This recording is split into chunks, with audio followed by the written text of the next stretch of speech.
Pemirsa, kasus penganiayaan terhadap Jini Sera Afrianti hingga membuatnya meninggal telah mengantarkan Gregorius Ronald Tanur sebagai tersangka. Namun polisi hanya menerapkan pasal penganiayaan kepada tersangka, bukan pasal pembunuhan.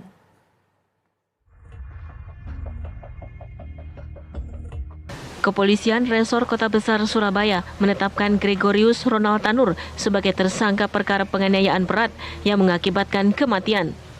Namun, polisi tidak menerapkan pasal 338 KUHP tentang pembunuhan. Justru mengenakan pasal 351 ayat 3 junto pasal 359 terkait penganiayaan hingga menyebabkan terbunuhnya seseorang dengan ancaman maksimal 12 tahun penjara. Terkait dengan motif, kami masih mendalami.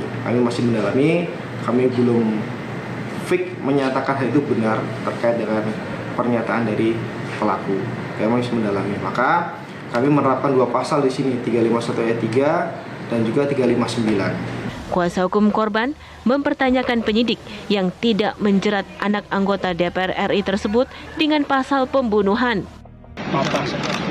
Jadi penerapan pasal tentunya kita akan mengikuti proses hukum lebih lanjut. Yang jelas kami akan tetap mengawal, mengkaji dan mengamati proses hukum ini berjalan bagaimana.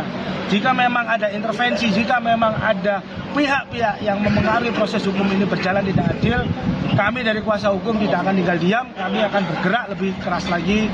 Berdasarkan hasil otopsi, ada banyak luka di tubuh korban dan terjadi dalam beberapa fase secara sporadis, namun tidak bersamaan.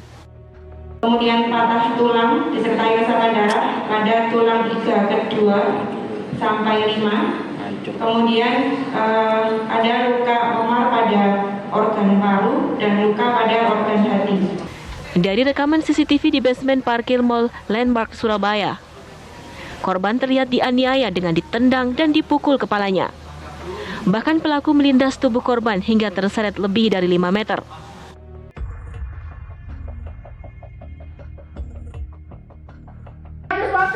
Korban kemudian dibawa ke apartemen yang dipindahkan dengan kursi roda dan mencoba memberikan nafas buatan sambil menekan dada korban.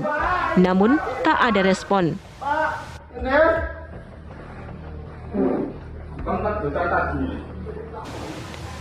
Selanjutnya, korban dibawa ke Rumah Sakit Nasional Hospital dan dinyatakan meninggal dunia pada pukul 2.30 waktu Indonesia Barat.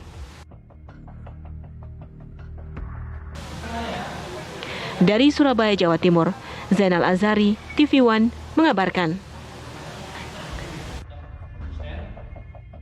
Partai Kebangkitan Bangsa (PKB) menonaktifkan anggota DPR RI Edward Tanur imbas dari keterlibatan putranya yang melakukan penganiayaan hingga tewas.